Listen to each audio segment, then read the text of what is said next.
Hay empresas que todos identificamos y otras que no tanto. Si hablamos de una panadería, todos sabemos cuál es su actividad, pero si hablamos de una consultoría, la cosa cambia. Hay empresas de servicios que sirven a otras empresas o a la administración, que les ayudan en multitud de tareas. Hoy vamos a intentar explicarles algunas. Vamos a hablar de Incosa, una empresa que trabaja en carreteras, en alta velocidad, en ensayo de materiales, en estudios de patología, en museos, hospitales, catedrales. Una empresa que nació hace 25 años con 5 personas y ya tiene más de 450. La primera actividad fue la de control de calidad, ¿no? En un laboratorio en Ponferrada y otro en León, ¿no? Lo ensayamos todo para ver si cumple. La Catedral de León nos hemos llevado 2 trozos ayer, sí, porque iban a cambiar el órgano. Obras de carreteras, obras de ferrocarriles. Ingenieros, geólogos, arquitectos también. Intentaremos aclarar más actividades empresariales, hablaremos de las cámaras de comercio, porque todos sabemos más o menos lo que son, pero tampoco tenemos muy claro lo que hacen. Dependemos de las cámaras para la legalización de muchísima documentación. Yo creo que las cámaras ahora más que nunca tienen que estar más cerca al empresario y sobre todo tienen que ofrecer servicios que el empresario pueda valorar y que sean el incentivo para que el empresario se afilie, forma parte, participe y sobre todo que la voz de todos se pueda oír en este foro que seguimos pensando que es el adecuado. Hablaremos de actualidad, de autónomos, explicaremos un nuevo término económico y para empezar vamos a hablar de Incosa, una empresa que nació para hacer ensayos de materiales y controles de calidad.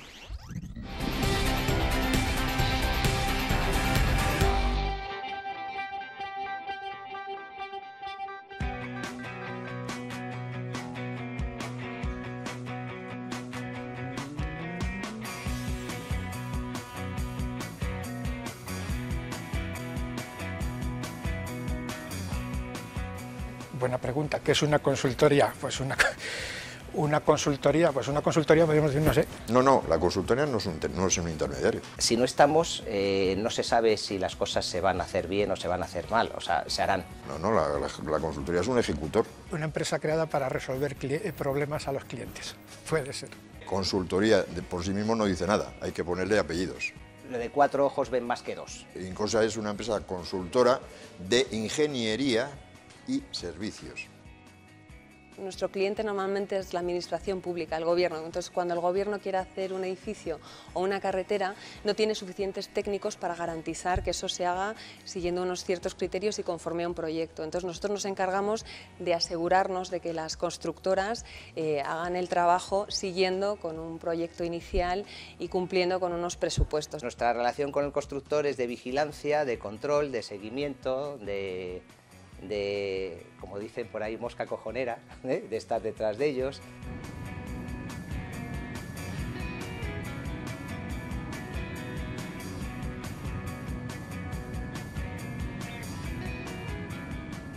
Vamos a fijarnos en un proceso constructivo cualquiera, como puede ser una obra viaria. Vamos a pensar en la alta velocidad española. Nosotros diseñamos, proyectamos la plataforma por donde va a circular ese tren de alta velocidad. Esto es un estudio informativo de un ferrocarril en Madrid, de un cercanías. Eso es la topografía, el terreno por donde va a ir el ferrocarril. Eso es Algete, en Madrid, y esto sería por donde va a ir el ferrocarril, con sus desmontes, sus terraplenes. Basado en unos estudios previos que nosotros hemos realizado sobre las capacidades de ese suelo, el entorno medioambiental, etc. A partir de ahí lo que hacemos es un diseño de ese tramo de ferrocarril. El suelo es el que está, el suelo no se suele, es muy caro modificar, cambiar, quitar ese suelo y poner otro, algunas veces se puede hacer, ¿no? Pero bueno, entonces es necesario que el proyectista, el calculista sepa cuál es lo que le aporta el suelo, cuánto resiste. Entonces, si él sabe lo que resiste, ya diseña de una determinada manera pues la zapata de apoyo, en definitiva la cimentación de lo que vaya a construir ahí. El director de obra necesita saber en qué categoría se encuentra ese suelo, para saber si le puede meter en la fase de coronación, que es la parte superior del terraplén, o en la parte inferior, que sería la parte base del terraplén. Los mejores suelos suelen ir arriba porque es luego donde va a ir el asfalto, por donde nosotros pisamos con nuestros coches. Desde granulometrías para determinar el tamaño de grano del suelo. Puedes tener un suelo con unos bolos muy grandes, unas piedras muy grandes. Entre muchos de los ensayos que se realizan a los suelos, este sería el de granulometría. Todos los suelos tienen distintas partes, piedras, arcilla, arena. Entonces todo eso lo tenemos que separar por distintos tamices de distinto grosor. Lo que hacemos primero es lavar este material por un tamiz muy fino, que es lo que está realizando ahora. Luego este material se seca y ya en seco es cuando le tamizamos por las distintas tamices. Y ahora se introduciría en una estufa a 100 grados para luego pasarle por el tamiz. Se les va clasificando en suelos seleccionados, suelos adecuados, tolerables o marginales. Y dependiendo de cada una de esas categorías va a valer para un tipo de terraplén o va a valer para otro, ¿vale? O se le desecha directamente, porque pueden ser suelos marginales, que no valdrían. Eso viene determinado por un pliego, ya te digo, por lo que llaman el PG3, el Pliego General de Carreteras. Dependiendo del uso que se le vaya a dar al suelo, tiene que tener unas características determinadas y nosotros comprobamos que efectivamente las cumple. Esto concretamente es un ensayo triaxial que quizás es de los más avanzados que se hacen de manera rutinaria para los estudios de carreteras, ferrocarriles, y bueno, lo que consiste es, traemos del terreno, del campo, unos testigos que extraemos con un sondeo, con una perforación en el suelo, le damos una determinada morfología cilíndrica y la introducimos aquí en estas células, donde tenemos nuestro suelo sacado de 5, 10, 15, 20 metros de profundidad y le aplicamos con agua una presión a ese suelo. 2, 1, en el momento abrimos, confinamos la muestra y ya la prensa lo que está haciendo es apretando, digamos, nuestra probeta de terreno. Si está a 10 metros de profundidad, está rodeado también de otro suelo, el agua viene a representar ese suelo. Le aplicamos una presión y lo llevamos a rotura. Con esta serie de ensayos lo que conseguimos es determinar la resistencia del terreno y si vamos a apoyar ahí un puente o un edificio, la cimentación de lo que sea, pues podemos calcularla con parámetros muy adecuados. Podemos determinar también el hinchamiento de ese suelo. Cuando tienes una arcilla, por ejemplo, si se moja, puede hinchar y eso te puede afectar a la carretera, te salen los blandones. Tenemos un ámbito importantísimo desde el principio de nuestra existencia prácticamente, que es el ámbito de la geotecnia, del estudio de los suelos previos a cualquier proyecto importante. Aparte de hacer ensayos físicos, como son granulometrías, se hacen también algunos ensayos químicos, como son la materia orgánica, las sales solubles, los yesos. Julio lo que está haciendo está determinando la materia orgánica de un suelo. Hojas que se hayan descompuesto, por ejemplo, o cualquier otro tipo de material de ese tipo que se haya descompuesto y que esté en el suelo y que pueda afectar luego a la carretera, a la puesta en obra. Como consecuencia de nuestro trabajo, al final lo que vendemos es papel, ¿no? Entonces, al final todo ese trabajo de muchos meses se traduce en un cajón donde lo que se entregan son las distintas tomos de un mismo proyecto para que no se pierdan, básicamente. ¿Ves? Cada tomo de esos es una parte de ese proyecto y está valorado también, o sea, para que sepa la administración lo que cuesta. La administración lo que hace con nuestro proyecto es sacarlo a licitación pública, a concurso público, a concurrencia pública para su construcción. ¿Qué es lo que sigue haciendo Incosa en ese proceso? Incosa, si el cliente nos lo pide, efectivamente es así, lo que participa es en la supervisión dinámica a lo largo de todo el proceso constructivo. Lo que hacemos normalmente, en términos muy coloquiales, es montar equipos para ser los ojos de la dirección de obra en obra. Que se cumplan las condiciones del proyecto, las condiciones geométricas, las condiciones económicas, las condiciones de cronología. En una palabra, es el control de todo el proceso constructivo. Fundamentalmente estamos hablando de obras de carreteras, obras de ferrocarriles, obras de regadíos, canales. Realmente lo que nosotros vendemos es el conocimiento de nuestros técnicos. Tengan en cuenta que nosotros ahora mismo estamos en una fase de recursos humanos del orden de 450 personas, de las cuales el 70% son titulados universitarios. Hay 26 titulaciones universitarias. Entonces, fundamentalmente, de las más numerosas son ingenieros es lo que más hay, ingenieros, geólogos, arquitectos también. Tenemos una división muy bonita, que es la división de estudios de patología. Está extraída de una cimentación de un edificio antiguo, una piedra caliza, y la han extraído para ver si todavía puede aguantar esos materiales. Es un trabajo también de tipo patológico, de patología. Al romperlo te da una serie de valores, una serie de resistencias, y entonces esas resistencias nos indican si los materiales son aptos, viables o Ahí hemos visto cómo acaba de romper. Esta es una de tantas pruebas que se realizan, o sea, porque estamos hablando de edificios de hace bastante tiempo y entonces, bueno, este es uno de ellos. Esto nos indica si el valor de la piedra natural, en este caso de la resistencia. Es una piedra caliza que haya roto por completo.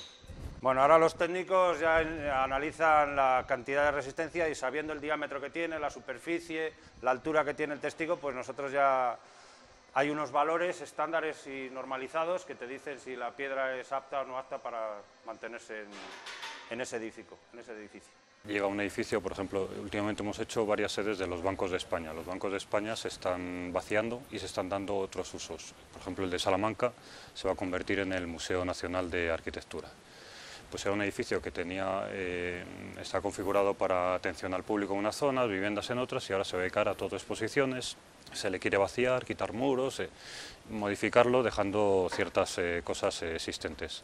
Entonces, nosotros lo que hacemos es analizar cómo está ese edificio, digamos, cómo se ha comportado hasta ahora, con los usos que estaban anteriormente, si estaría en un estado de seguridad aceptable o no, y con los usos que se le va a dar, cómo se encontraría, si aguantaría esas, se van a poner esculturas, si aguantaría esos pesos o no los aguantaría. La Catedral de León, que es mi catedral, entre otras cosas, que ahí estamos desde hace mucho tiempo ya colaborando con el plan director de la catedral y con los arquitectos, con el arquitecto responsable del plan director de la catedral, ¿no? La Catedral de León nos hemos llevado 2 trozos ayer, sí, porque van a cambiar el órgano, pues vamos a ver que el órgano nuevo, que siempre es más grande y más pesado, aguanta donde va a estar.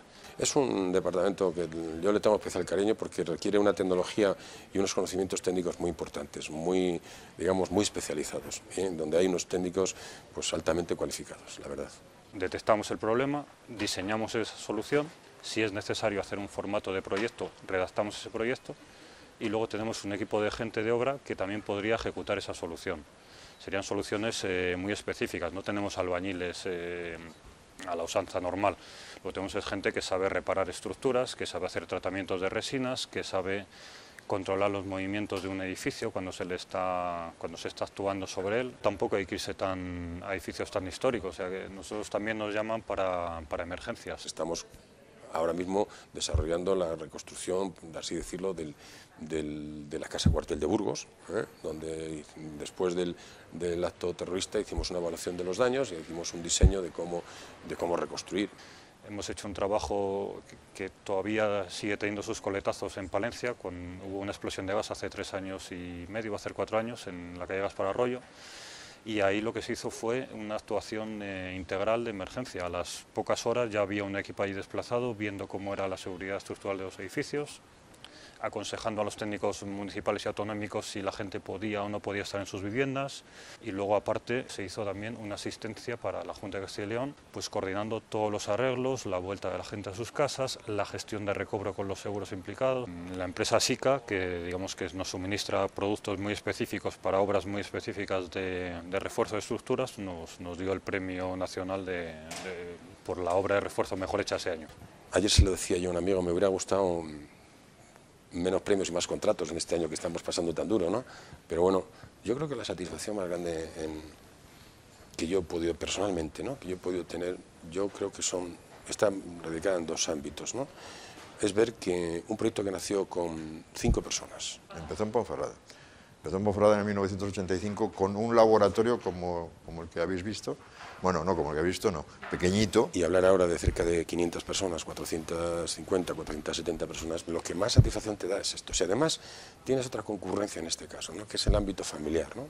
Yo me acuerdo perfectamente, como en el mes de mayo, hace 25 años, me acuerdo un día que estábamos en casa, y mi padre, mi madre, mi hermano y yo, haciendo una ronda de doblar unas cartas de invitación, meterlas en un sobre, el otro lo chupaba y el otro le ponía la pegatina. Vamos, yo recuerdo haber chupado ahí sobres más que en mi vida. Sí, eso fue la inauguración de Incosa, ¿no? El peaje que pagas para eso también cuenta, ¿no? Es un peaje de esfuerzos personales y de esfuerzos familiares, ¿no? Yo creo que yo nunca me cansaré de decir de que detrás de todo esto hay algo más, hay una familia y hay unas personas que han tenido mucho que ver en este tema, han tenido que aportar sus esfuerzos, sus sacrificios, sus disgustos, ¿no? No sé, estoy hablando concretamente de mi mujer en este caso, ¿no? Para lo bueno y para lo malo, ¿no? Pero en este caso ella ha llevado un papel duro en este proyecto también porque le ha tocado lo suyo.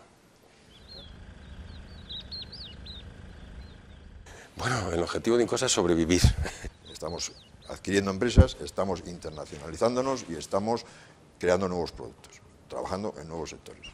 Nosotros ya no vamos a hacer tantos proyectos de alta velocidad, ni vamos a supervisar tantas obras de autovías. Te tienes que preocupar de perseguir otras oportunidades y de desarrollar negocio, pues al hilo de nueva normativa y de nuevas tendencias. Pues ahora mismo son temas de eficiencia energética, a lo mejor. A la vez tienes que desarrollar la empresa para lo que es un desarrollo importante a nivel internacional. Es una aventura que es, digamos que lo que en España es algo que conocemos muy bien y que tenemos muy desarrollado y con equipos muy preparados, pues cuando sales fuera, cada país es un mundo con unas realidades totalmente distintas, ¿no? Y la forma de afrontar cada uno de esos mercados, pues prácticamente tienes que aprender de cero cada día. Exige claramente una apuesta por el tamaño de la empresa y una gran capacidad, vamos a llamarlo, de oxígeno financiero, porque las apuestas internacionales no tienen un retorno a corto plazo. Son apuestas en que los retornos son a medio plazo. Internacionalizarse, o sea, buscar el trabajo, las habichuelas fuera de España, ya que aquí no las hay. Huesca, el túnel que se está haciendo en Nueno. El acceso a la meseta ahora desde Cantabria, tramos importantísimos. El Museo de la Evolución Humana. Una cosa que la DIF llama el supercontrol. En Jicatullo, en Honduras, un estudio geotécnico. En Valladolid, hospital clínico. El superpuerto de La Coruña. Colegios, los institutos o las grandes universidades. En dos corredores distintos, uno es la Y vasca. En el caso de Buen Retiro, Madrid. El Palacio Episcopal de Astorga. Centros penitenciarios, cárceles. En dos tramos, Valladolid, Palencia, Burgos. La alta velocidad.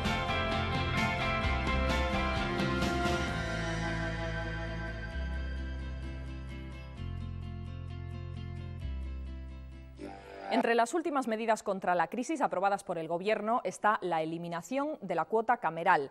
Traducimos, hasta ahora las empresas estaban obligadas, en función de su tamaño, no todas lo hacían, a pagar una cuota a la Cámara de Comercio correspondiente y ese pago pasa a ser voluntario. Les vamos a explicar a qué se debe o se debía esa cuota, qué son y para qué sirven las cámaras de comercio.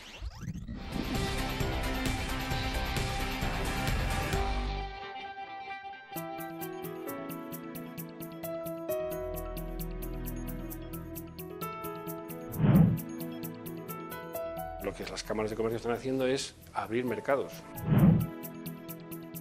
El asesoramiento a las empresas, pues en toda la legislación. Nosotros impartimos formación durante todo el año. Atender a toda la gente que tiene una idea empresarial y viene a preguntarnos por dudas que surgen en la tramitación, buscar información o ya iniciar los trámites de creación de empresa. Es el menú que ofrecen en esta casa y en esta otra también. Sentados a su mesa, 42.875 comensales, las 42.875 empresas leonesas que integran este órgano cameral con 107 años de vida. A su disposición tienen una carta de servicios que se ha ido adaptando a la realidad económica actual. La formación, la innovación y la externalización se han convertido en los ingredientes clave.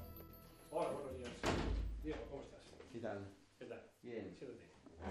Para nosotros, como una empresa que está permanentemente en búsqueda de nuevos mercados y consolidación de aquellos donde trabajamos, dependemos de las cámaras para la legalización de muchísima documentación. ¿Qué es? ¿Un certificado de Sí, tenemos que exportar y necesitaría, por favor, esto.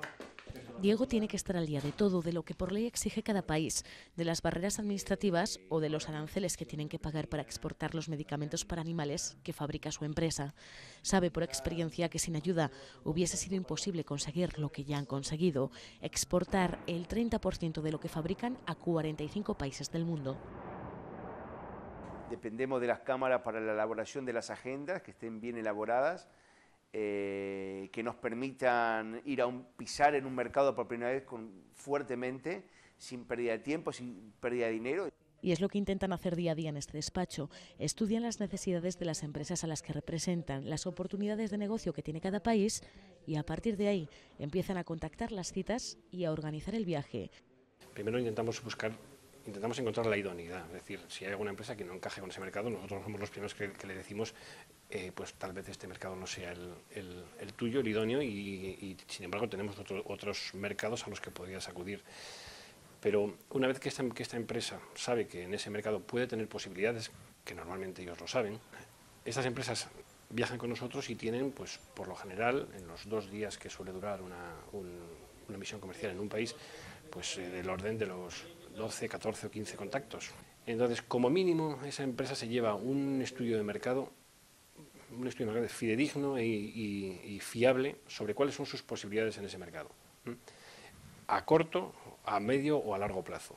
Entonces, ya de por sí, ese estudio de mercado justifica ese desplazamiento. Y luego el porcentaje de éxito a medio plazo es alto. Desconocíamos cuál era el mercado sirio y el potencial que tenía. Hoy día es posiblemente uno de nuestros mejores clientes, gracias a que pudimos ingresar en ese mercado de la mano de la Cámara de Comercio. De otra forma, no hubiéramos ni siquiera intentado, ¿no?, arriesgarnos o aventurarnos a investigar ese mercado. Él aún no ha participado en ninguna misión comercial y tampoco lo tiene previsto en su agenda, al menos a corto y medio plazo, porque está todavía con los trámites para montar su propia empresa. Y reconoce que no son pocos, de hecho lo ha intentado por su cuenta, pero ha visto que es casi imposible. Es necesario que alguien te ayude, porque por mucho que creas que sabes cosas, con la administración uno se pierde. Se pierde tanto, hasta tal punto, que llevo 15 días intentando hacerlo por mi cuenta y de repente me encuentro esta oficina que me ha permitido hacerlo en 1 hora. Y como él, otros muchos, 3.700 personas que desde que se creó la ventanilla única empresarial de León en 2003 han pasado por estas oficinas para pedir ayuda. La consulta más extraña fue una persona que quería exportar ranas de Rumanía para traerlas aquí y venderlas a los restaurantes. Algunos se han quedado por el camino, otros, como Jesús, comenzarán su andadura empresarial en breve y en un nuevo escenario para las 88 cámaras de comercio de España. El Gobierno ha decidido liberar a las empresas de pagar la cuota cameral para mejorar su competitividad, aunque en la realidad solo era obligatoria para unas pocas. Para las grandes firmas, las de facturaciones millonarias, eran las que hasta ahora financiaban todas las actividades de las cámaras de comercio. De las más de 214.000 empresas censadas en las 14 cámaras de Castilla y León, el 70% no pagan o aportan menos de 20 euros al año. Va en función de los beneficios que se tienen en impuestos de sociedades o en impuesto de IRPF. A más beneficios, más se paga, con unos topes. Quizás hemos sido demasiado autocomplacientes con que teníamos unas funciones asignadas por la ley, todo esto de la función consultiva, de informar sobre las leyes, de crear opinión, y teníamos que haber estado, y tenemos que estar, sobre todo a partir de ahora, mucho más cerca de la empresa, de cómo es ahora y de qué tiene que hacer para mejorar. Un futuro diferente para una institución con historia creada en 1886 tendrá que elaborar, a partir de ahora, un nuevo menú. Tal vez les suene lo de la AAA o los nombres de Moody's, Standard & Poor's o Fitch, que salen mucho en la prensa y casi siempre amenazando con rebajar notas o rebajándolas. Son agencias de calificación crediticia y esas A's o B's o C's que dan son sus puntuaciones de solvencia. En una palabra, son empresas que determinan quién es de fiar. Nos lo explica Juan Carlos de Margarita.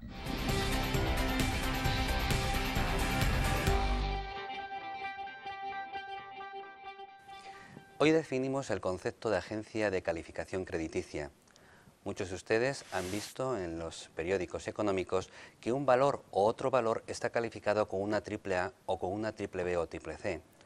Lo que se está intentando es que hay unas agencias que califican a los valores atendiendo la solvencia de los mismos. Es decir, si un valor tiene una AAA, significa que este valor, si ustedes invierten dinero en él, pueden recibir los intereses casi con toda la garantía e incluso la devolución del dinero. Pero aléjense, por favor, de aquellos valores que tengan una CCC, porque evidentemente, seguramente ni cobremos los intereses y perdamos el dinero que hemos invertido. Los autónomos se declaran en estado de alarma. Cada día desaparecen en Castilla y León 270 trabajadores de este colectivo, según la Asociación de Trabajadores Autónomos ATA. Sin un horizonte claro, las previsiones para 2011 son, si cabe, aún más oscuras que las de este año.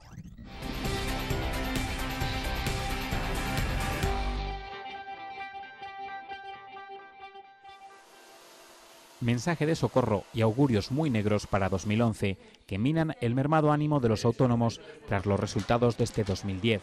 El empleo es la principal preocupación del 90% de este colectivo, que no tiene previsto realizar contrataciones de cara al próximo año. Perspectivas aún peores si se tiene en cuenta que a lo largo de estos últimos 12 meses, 3 de cada 4 autónomos no han contratado a nadie. La financiación es otro de sus principales quebraderos de cabeza para mantener la actividad. Durante 2010, 1 de cada 3 de los créditos solicitados han sido denegados y con la morosidad más de lo mismo. 6 de cada 10 autónomos se han visto afectados por ella y el 21% tarda 361 días en cobrar las facturas. 2011 no presenta mejor cara. Las expectativas de cara a 2011 son malas. De hecho, el 80,1% de los autónomos encuestados piensa que su negocio no mejorará en 2011. De estas cifras pues se traduce miedo, se traduce desconfianza y no saber hacia dónde dirigirse. Los autónomos consideran que la botella está medio vacía y lanzan en ella un mensaje de náufrago a la espera de que las administraciones den lectura a sus demandas. De momento, descontento con el papel de los gobiernos. La mitad de este colectivo suspende las medidas tomadas por la Junta de Castilla y León y el 75% las del Gobierno de la Nación. La crisis económica en estos 3 años nos ha golpeado de una manera especialmente dura. Yo diría que es el colectivo probablemente que más está sufriendo esta crisis, porque es el eslabón más débil de la cadena. Nuestro empleo crea empleo. Es decir, nosotros el autoempleo, cuando un autónomo funciona, cuando un autónomo tiene una actividad económica habitual, es también creador de empleo asalariado. Por lo tanto, somos un factor fundamental para que de nuevo volvamos a recuperar la senda del empleo en nuestro país. Hay más noticias en la actualidad económica, se las resumimos. Un 33% ha crecido la deuda de Castilla y León en el último trimestre. Aún así, la comunidad sigue estando entre las menos endeudadas. 107.000 millones deben las autonomías, es más de un 10% del PIB. Un 44% del PIB debe el Estado. Datos también para 2011. Hispalink prevé un crecimiento de la economía regional del 0,7% el año que viene y del 1,6% en 2012, 2 décimas más que la media nacional.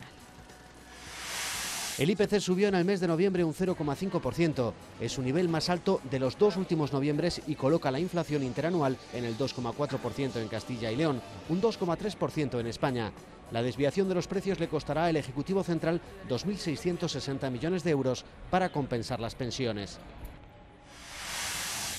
La Fundación de la Energía adjudica a la empresa española Isolus la construcción de la unidad de purificación de dióxido de carbono de la planta de captura de CO2 que se construye en la localidad leonesa de Cubillos del Sil, un paso más en una de las plantas más avanzadas y modernas que tendrá Europa. Nos vamos. La semana que viene volvemos. Ya saben que pueden escribirnos, si lo desean, a nuestro correo electrónico madeincil@rtvcil.es. Gracias por acompañarnos. Adiós.